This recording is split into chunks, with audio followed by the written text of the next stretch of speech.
88-তে নির্বাচন, 96, 2001, 8, 13, 14, 18 নির্বাচন, কোন নির্বাচন ভালো হয় নাই। কারণ বাংলাদেশের মানুষের কাঙ্ক্ষিত আস্থা এবং স্বপ্ন মানুষ এই দলগুলো পূরণ করতে পারে নাই। এই জন্য মানুষ চায় এখন ইসলামকে এবং কোরআনের ছায়াতলে এসে ইসলামকে ক্ষমতায় আনতে। এই কথাটা কি আপনার বিরুদ্ধে বলছি আমি? এজন্য আপনার দাঁড়িয়ে যেতে হবে প্রিয় ভাই। আপনারা দল গোছান, যারা যে কয়জনের মন খারাপ হয়েছে। আমি এতটুকু জিনিস বলি, আমার নবীজি রাষ্ট্রনেতা ছিলেন কিনা প্রত্যেকটা কথা বুঝবেন, উত্তর দিবেন। হযরত ওমর 56,000 বর্গ মাইলের মতো বাংলাদেশ চালায় নাই, অর্ধ পৃথিবী শাসন করেছেন। মাথায় আটার বস্তা নিয়ে তিনি রাষ্ট্র শাসন করেছেন। পৃথিবীতে কখনো শান্তি আসতে পারে না খেলাফত ছাড়া। আর খেলাফত হলো মুসলিম উম্মার একটা স্বপ্ন।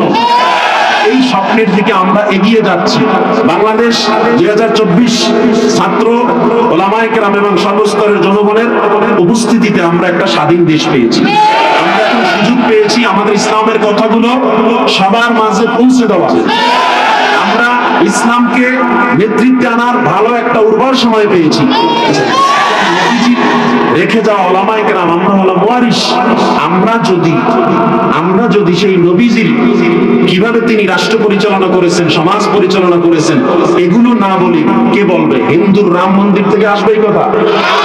এই কথা যদি সমাজে আমরা না বলি কে বলবে? এখন আমরা বলতে গেলে আপনাদেরকে তো উদাহরণ দিয়ে বোঝাতে হবে।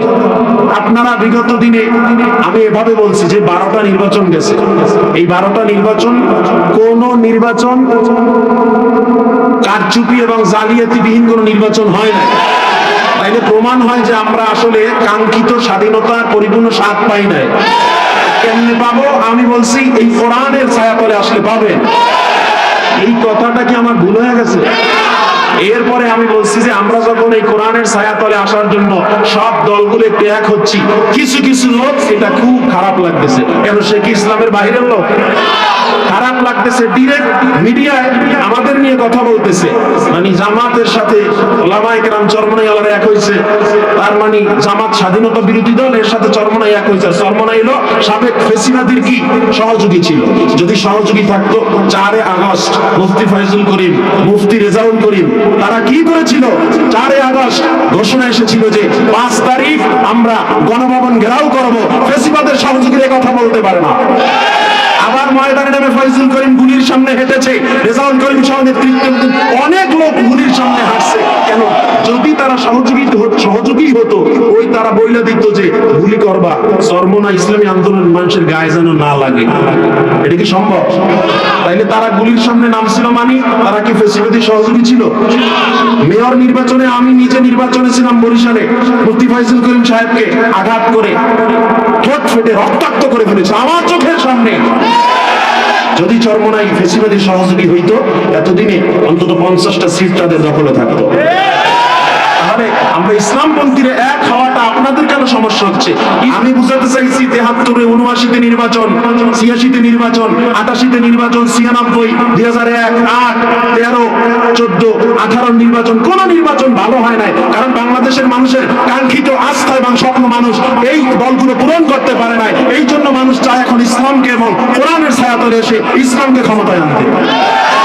এই কথাটা কি আপনার বিরুদ্ধে বলছি আমি? এজন্য আপনার দাঁড়িয়ে যেতে হবে প্রিয় ভাই। আপনারা দল গোছান, দল সাজান। টেম্পো স্ট্যান্ড দখল হয়ে আছে, এগুলো ঠিক করেন। বিভিন্ন জায়গায় বাস স্ট্যান্ড দখল হয়ে গেছে, এগুলো ঠিক করেন। ক্ষমতায় যাওয়ার আগে আপনারা এভাবে বাধা দিচ্ছেন। আল্লাহ সবাইকে সহি বুঝ দান করেন। আর একটা কথা মনে রাখবেন, আমরা যারা ওলামায়ে কেরাম ময়দানে কথা বলি, এই বুকে একটা বুলেট আসতে পারে, এটা মনে করে কথা বলি। কাউকে ভয় করি না, সবাইকে সম্মান করি, শ্রদ্ধা করি, কিন্তু ভয় করি না। মরণ একদিন হবে।